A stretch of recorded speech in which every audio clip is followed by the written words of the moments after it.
et meil on nagu sellised teatud rituaalid, et ma lühidalt mainin siis nagu 5 islamisammast. On kõigepealt esimene on see usutunnistus, mille kõik nagu on juba lausunud, seda ei pea kogu aeg kordama iga päev. Teine on palvus ehk palvetamine, 5 korda päevas iga päev, tulen selle juurde kohe tagasi, räägin pikemalt. Siis on Ramadani ajal paastumine, mis on siis kord aastas, Ramadani kuu ajal söögist, joogist ja intiimsuhetest hoidumine, koidikust kuni päikeseloojanguni. Siis on almuse andmine.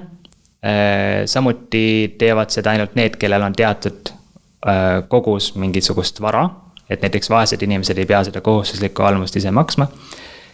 Ja 5, siis see nii-öelda sammas on palverännak ehk hadž, võib-olla sellist terminit oled ka kuskilt kuulnud, mis on siis kohustuslik igale moslemile 1 kord elu jooksul, kui see on talle võimalik. Ühelt poolt siis näiteks tervise, kas tervis tal võimaldab seda, kas tal on selleks piisavalt rahalisi vahendeid. Ja nüüd nendest, siis ainult see palvus tegelikult on see kõige kohustuslikum asi, mis mõjutab igapäevaelu kõige rohkem. Kuna me palvetame 5 korda päevas moslemitena, siis see on jah, mis võib-olla, mille ümber nagu moslem peaks siis oma päevaga nii-öelda nagu planeerima mingis mõttes. Aga milline see, ütleme, see 1 palvekord siis välja näeb? Et need kõigepealt need 5 palvust on seotud selles mõttes kellaajaliselt, et päikese liikumisega, meil on näiteks koidiku palvus, koidikus kuni päikese tõusuni on selle vahemik ja siis on meil keskpäeva palvus, siis on 3 palvust veel seal, ütleme samal päeval tuleb, sest päikese loengul näiteks tuleb. Et see palvus, 1 palvus ise, et see ei võta tohutult palju aega, et see võtab võib-olla 5 minutit, kui inimene teeb seal, ütleme sellised minimaalsed need toimingud, et alati seal on võib-olla mingid vabatahtlikud asjad, mida inimene võib juurde lisada. Iga palvuse ajal retsiteeritakse ka teatud osa Koraani ja ka see, et kui palju inimene retsiteerib, et seal on teatud kindlad kohad, mida kindlasti peab, aga inimene võib ka seda pikemalt teha, kui tal on rohkem aega. Et selles mõttes see ei võta nagu tohutult palju aega ja selles mõttes on ka paindlikkust, et ei pea seda palvust tegema, et okei, nüüd palveaega algas, et nüüd ma kohe 50 minuti jooksul pean selle palve ära tegema. Et need palvevahemikud on hästi pikad tihtipeale. Ma hakkasingi praegu mõtlema, et me teeme ilmselt üsna pika saate, et kas vast tuleb kord. Näiteks praegu oli palvus oli seal peale kella 1, et ma tegin selle palvus ära, selle keskpäevase ja tegelikult reisijana, ütleme, kuna ma tulin Võrumaalt, see on teatud lihtsustatud veel sellised punktid ka juures, et ma saan mõned palvused kokku teha, nagu ühendada. Et ma tegin tegelikult 2 palvust ära, ma tegin selle, mis oli keskpäevane palvus ja ma tegin ka järgmise palvuse juba ära. Et selles mõttes, jah, et reisijana või näiteks kui inimene on haige, teatud juhtudel on see lubatud, et siin ma kasutasin selles nagu reisija sellist nagu lihtsustatud nagu luba, et selle palvuse osas, et selles mõttes praegu mul on kuni kella näiteks 10:30 päikeseloojanguni, mul ei ole ühtegi palvust vaja teha. Et selles mõttes on see paindlik. Ja islamis on ka see kontseptsioon, et Koraanis on tegelikult värss selline, et Jumal ei koorma ühtegi hinge rohkemaga kui sellega, milleks ta on võimeline. Et samamoodi näiteks, kuna me palvetame, meil on teatud osa, et me palvetame seistes, mõned inimesed on nii haiged, et nad ei saagi püsti seista ja siis nad palvetavad istudes. Kui nad on nii haiged, et nad on voodihaiged näiteks, nad palvetavad lamades. Et alati on sellised lihtsustatud asjad, et mis arvestavad inimese olukorda. Et see palvus on kõige tähtsam rituaal, et seda saab alati teha, et ei ole kunagi inimesel vabandust seda mitte teha. Ja samuti, miks see on nii tähtis, et see on nagu selline otsene side ja see sõna palvus araabia keeles tuleneb ka tegelikult sõnast, mis tähendab sidet, nagu ühendust. Et see ongi selline otsene side ja ühendus loojaga ja et inimene seda sidet niimoodi uuendaks ja tugevdaks ja hoiaks, et sellepärast ongi vajalik, et inimene ka mitmel korral siis päevas seda palvust teeks, et kui oleks ainult näiteks kord nädalas mingi kohustus midagi teha või isegi harvemini, et siis see sidega nõrgeneks ilmtingimata, et palvus aitab seda sidet hoida, et see on nagu selline miinimum ka, et mida moslem peaks nagu siis alati ka suutma teha.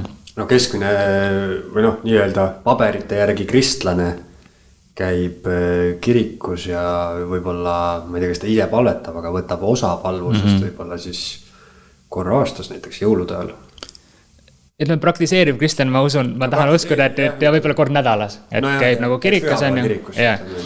Aga jah. 5 korda päevas on jah üsna palju tundub.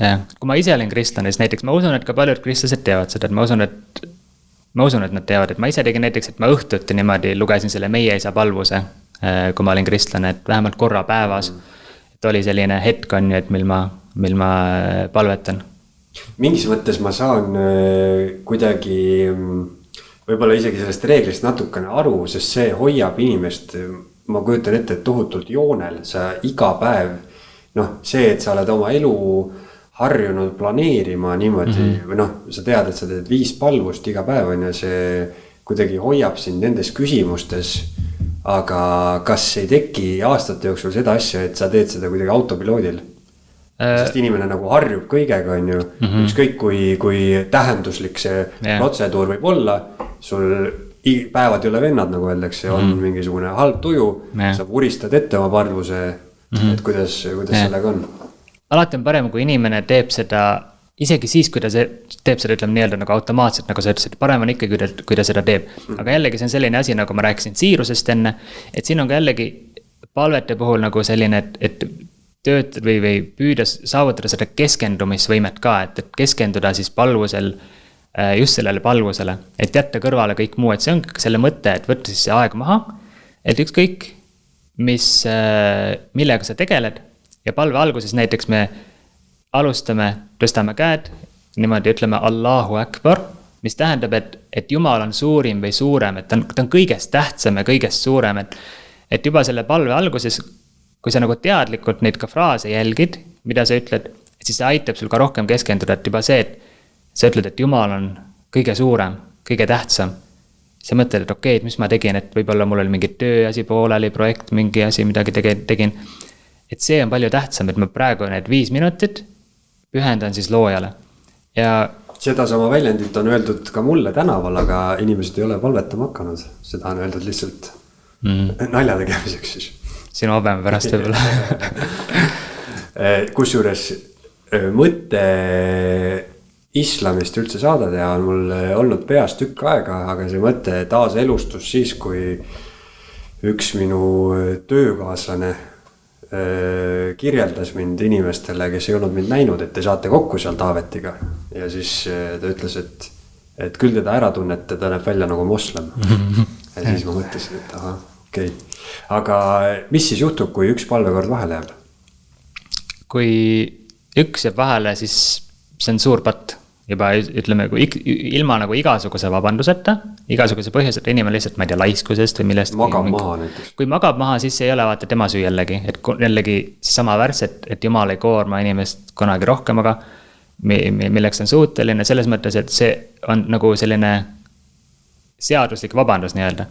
Ja seda juhtus tegelikult ka prohvet Muhammadiga rahul ka temaga, et nad olid kuskil rännakul või reisil ja kõik nad siis magasid ühe palvuse maha. Ja siis nad tegid lihtsalt selle järgi. Ja sellega ei ole inimesel pattu, kui ta mingil põhjusel tõesti nagu ütlen, magab selle maha.